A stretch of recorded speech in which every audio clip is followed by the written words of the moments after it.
ಎಲ್ಲಿ ಭಕ್ತರು ಕರೆದರೆ ಅಲ್ಲೇ ಒಂದು ಲಘುವನ್ನು ರಾಹುಲು ತಮ್ಮ ಅನುಭವದ ಮಾತುಗಳನ್ನು ಅಂತಾ ಇದ್ದಾರೆ. ಬದುಕಿನಲ್ಲಿ ನಮಗೆ ಅನೇಕ ಬಗೆಯ ಮಾನವರು ತನ್ನ ಮೇಲೆ, ಜೀವರಾಶಿಗಳು ತನ್ನ ಮೇಲೆ ಸಂಕಷ್ಟಗಳು ಸಹಜ.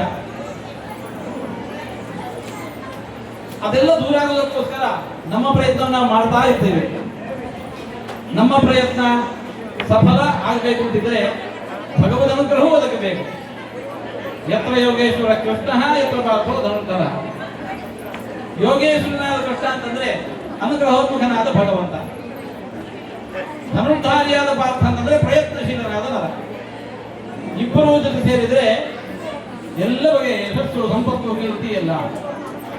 ನಮ್ಮ ಪ್ರಯತ್ನ ನಡೆದೇ ಇರುತ್ತೆ, ಭಗವಂತನ ಅನುಗ್ರಹವೂ ಬೇಕು. ಆ ನೆಲೆಯಲ್ಲಿ ಈ ಎರಡು ಸಮಿತಿಗಳು, ವಿಜಯದಾಸನ ದಾಸೋಪಾಸನ, ವಿಜಯದಾಸನ ಸೇವಾ ಬಳಗ, ಹೀಗೆ ಎರಡು ಸಂಘಗಳು ಒಂದಾಗಿ ನಮ್ಮ ಪೂರ್ಣಪ್ರಜ್ಞ ವಿದ್ಯಾಪೀಠದಲ್ಲಿ ಅನೇಕ ಯತಿಗಳ ಸನ್ನಿಧಾನದಲ್ಲಿ, ಪ್ರಾಣದೇವರ ಸನ್ನಿಧಾನದಲ್ಲಿ, ಗುರುಗಳ ಸನ್ನಿಧಾನದಲ್ಲಿ, ಕೃಷ್ಣನ ಸನ್ನಿಧಾನದಲ್ಲಿ ನೀವೆಲ್ಲ ಮಾಡಿರತಕ್ಕಂಥ ಈ ಸೇವೆಯನ್ನು ಅಧಿಕ ಮಾಸದ ಪರ್ವಕಾಲದಲ್ಲಿ ದೇವರಿಗೆ ಸಮರ್ಪಣೆ ಮಾಡಿದ್ದೀರಿ. ಅಕ್ಷಯಂ ಕರ್ಮ ಯಸ್ಮಿನ್ ಪರೇ ಸ್ವರ್ಪಿತಂ. ಮಾಡಿದ್ದನ್ನೆಲ್ಲ ದೇವರಿಗೆ ಸಮರ್ಪಣೆ ಮಾಡಬೇಕಂತ. ಯತ್ ಕರೋಷಿ ಯದ್ ಅಶ್ನಾಸಿ ಯದ್ ಜುಹೋಷಿ ತದಾಸಿ ಯತ್ ತಮಸ್ಸಿ ಕರುತೆಯೇ ತತ್ಪುರುಷ ಮದರ್ಪಣಂ. ನಾವೇನು ಒಳ್ಳೆಯ ಕೆಲಸ ಮಾಡಿದ್ರು ಕೂಡ ಅದನ್ನು ದೇವರಿಗೆ ಸಮರ್ಪಣೆ ಮಾಡಬೇಕು. ದೇವರಿಗೆ ಸಮರ್ಪಣೆ ಮಾಡಿದರೆ ಮಾಡಿದ ಕರ್ಮ ಅಕ್ಷಯವಾದ ಫಲವನ್ನು ಕೊಡುತ್ತೆ. ಆ ರೀತಿ ಅಧಿಕ ಮಾಸದ ಈ ಪರ್ವಕಾಲದಲ್ಲಿ ವಿಶೇಷವಾಗಿ ವರ್ಷದ ಉದ್ದಕ್ಕೂ ನಡೆಸಿರತಕ್ಕಂಥ ನಿಮ್ಮ ಸೇವೆಯನ್ನು ದೇವರಿಗೆ ಸಮರ್ಪಣೆ ಮಾಡಿದ್ದೀರಿ. ಭಗವಂತ ಈ ಸೇವೆಯನ್ನು ಪತ್ರಂ ಪುಷ್ಪಂ ಫಲಂ ತೋಯಂ ಇವೊಮ್ಮೆ ಭಕ್ತ್ಯಾ ಪ್ರಯಚ್ಛತಿ, ಅಂತಹ ಭಕ್ತಿಯ ಸಮರ್ಪಣೆ ನೀವೆಲ್ಲ ಮಾಡ್ತಾ ಇದ್ದೀರಿ. ದೇವರ ತನ್ನೆಲ್ಲ ಸಂತೋಷದಿಂದ ಸ್ವೀಕರಿಸಿ ಎಲ್ಲರಿಗೂ ಕೂಡ ಬದುಕಿನಲ್ಲಿ ಶ್ರೇಯಸ್ಸನ್ನು ನೀಡಲಿ ಎಂದು ಪ್ರಾರ್ಥನೆ ಮಾಡ್ತಾ ಇದ್ದೇವೆ. ಯಾರೆಲ್ಲ ಇವತ್ತು ತಂಬೂರ ಹಿಡ್ಕೊಂಡು ಬಂದಿದ್ದೀರಿ, ವಾರಕ್ಕೊಮ್ಮೆ ಯಾರಾದರೂ ಮೀಟಿ ಭಜನೆ ಮಾಡುವ ಅಭ್ಯಾಸ ಮಾಡಿ. ವಾರಕ್ಕೊಮ್ಮೆ ಯಾರು ಅದನ್ನು ಮೀಟಿ ಆ ಶ್ರುತಿಯಲ್ಲಿ ಹಾಡು ಹೇಳುವ ಅಭ್ಯಾಸ ಮಾಡಬೇಕು. ನಮ್ಮ ಪ್ರಾಚೀನ ಪರಂಪರೆ ಏನಿದೆ ಅದು ಹಾಗೆ ಮತ್ತೆ ಪುನಃ ಮುಂದುವರಿಬೇಕು. ಇವಾಗ ಅನೇಕ ಮಕ್ಕಳು ಕೂಡ ಇದನ್ನು ಸೇರಿಕೊಂಡದ್ದು ಸಂತೋಷದ ವಿಚಾರ.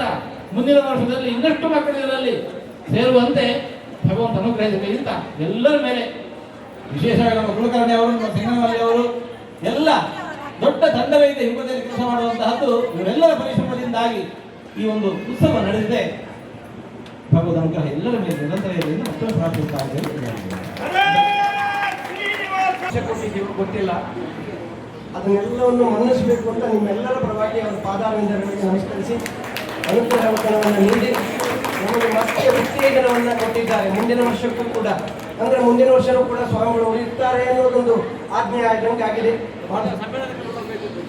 ತತ್ವಜ್ಞಾನ ಸಮ್ಮೇಳನ ಜನವರಿ ತಿಂಗಳಲ್ಲಿ ಆಗುತ್ತೆ. ಡೇಟ್ ನಾವು ತಿಳಿಸ್ತೀವಿ, ತತ್ವದಲ್ಲೆಲ್ಲ ಹಾಕ್ತೇವೆ. ಎಲ್ಲರೂ ಕೂಡ ಈ ಪೂರ್ತಿ ತಂಡ ಅಲ್ಲಿಗೆ ಬರಬೇಕು, ಅದು ಗುರುಗಳ ಆಜ್ಞೆ. ತುಮಕೂರಲ್ಲಿರುತ್ತೆ 3 ದಿವಸದ ಕಾರ್ಯಕ್ರಮ. 3 ದಿವಸನೂ ಕೂಡ ಮನೆಯಲ್ಲಿ ಬೀಗ ಹಾಕ್ಬಿಟ್ಟು ಬಂದ್ಬಿಡಿ ಎಲ್ಲರೂ ಕೂಡ. ಅಂದರೆ ನಿಮ್ಗೆ ಅಡಿಗೆ ಮನೆ ಚಿಂತೆ ಇರುವುದಿಲ್ಲ, ದಾಸರ ಕಡೆಗೆ ಚಿಂತೆ ಬರ್ತದೆ ಅಂತ ಹೇಳ್ತಾ ಇವತ್ತು ಈ ನಮ್ಮ ಕಾರ್ಯಕ್ರಮಕ್ಕೆ ಆಗಮಿಸತಕ್ಕಂಥ ಗುರುಗಳಿಗೆ ಆರ್ಥಿಕ ಮತ್ತು ನಮ್ಮ ಸುರೇಶ್ ಕಲ್ಲೂರ್ ಅವರು ತುಳಸಿ ಮಾಲಾರ್ಪಣೆಯನ್ನು ಮಾಡಬೇಕಂತ ನಾನು ಕೇಳ್ಕೊಳ್ತಾ ಇದ್ದೇನೆ. ಹಾಗೆ ಆರ್.ಪಿ. ಕುಲಕರ್ಣಿ ಅವರು ಸುಗಂಧರಾಜ ಮಾಲವನ್ನು ಹಾಕಿ ಆ ಸುಗಂಧದ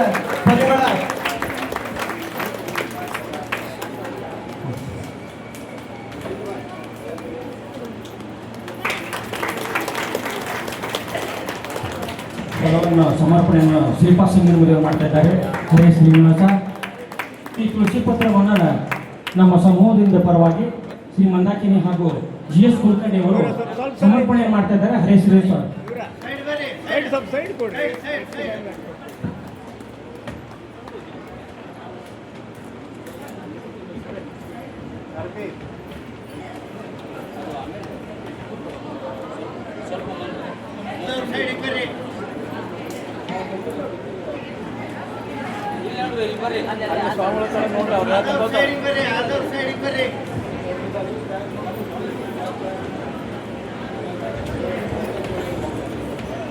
ಏನು ಇಲ್ಲ ಆಟೋ ಬಂದು ಬಿಡ್ತಾರ